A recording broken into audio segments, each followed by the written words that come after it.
ఇంతకుముందు ఇక్కడ కాళేశ్వరంలో, మేడిగడ్డలో, మనం అన్నారంలో, సుందిలలో నీటి మట్టం సంవత్సరం పొడవునా నిలువ ఉంచేది.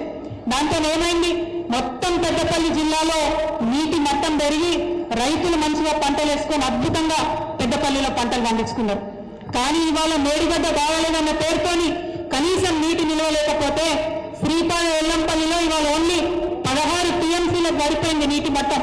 మరి యాసంగిలో రైతులకు ఎంత గోస అవుతుందో, తాగడానికి ఎంత గోస అవుతుందో, నీళ్లకు పరిశ్రమల పరిస్థితి ఏందవుతుందో ఆలోచన ఈ ప్రభుత్వానికి లేదు. ఇవాళ నేను డిమాండ్ చేస్తా ఉన్న శ్రీధర్ బాబు గారిని, మీరు తక్షణమే మేడిగడ్డ ప్రాజెక్టు వాడొచ్చు అని నిన్నగాక మొన్న మేము తెలంగాణ జాగృతి ఆధ్వర్యంలో సదస్సు పెడితే 50 మంది తెలంగాణ ఇంజనీర్లు వచ్చి చెప్పిండు వాడుకోవచ్చు.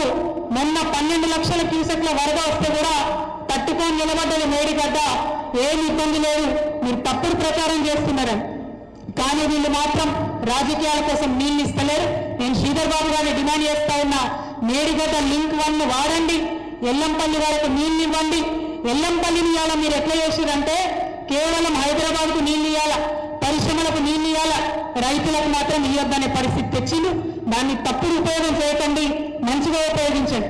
ఏం చెప్పారు శ్రీధర్ బాబు గారు, మన బుల్లెట్ని పుట్టమదన్నం తట్టుకునే ధైర్యం లేక అలవిగా అబద్ధాలు చెప్పిండు. ఏమేమని చెప్పిండు, చిన్న కాళేశ్వరం మనం మొత్తం అనుమతులు తెచ్చినాం, చివరి ఒక అనుమతి మిగిలినది, సంవత్సరంన్నర అయింది. ఈ ముఖ్యమంత్రి మాట్లాడితే నెలలో 3 సార్లు ఢిల్లీ పోతాడు, ప్రతి 10 రోజులకోసారి ఢిల్లీలో ఉంటాడు, కానీ ఇంతవరకు అనుమతులు తీసుకురాలేదు.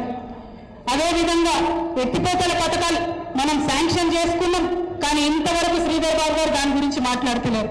ఈ ప్రాంత రైతుల మీద శ్రీధర్ బాబు గారికి కానీ కాంగ్రెస్ పార్టీకి కానీ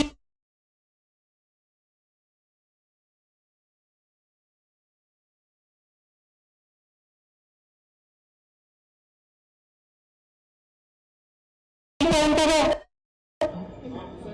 హుసేన్యా వాగేదైతే ఉంటుందో దానికి కాళేశ్వరం లింక్ కెనాల్ పెట్టుకొని నీళ్ళు ఇచ్చినాం మనం ఇన్ని రోజులు, దాని కింద రైతులకు నీళ్ళు ఇచ్చినాం.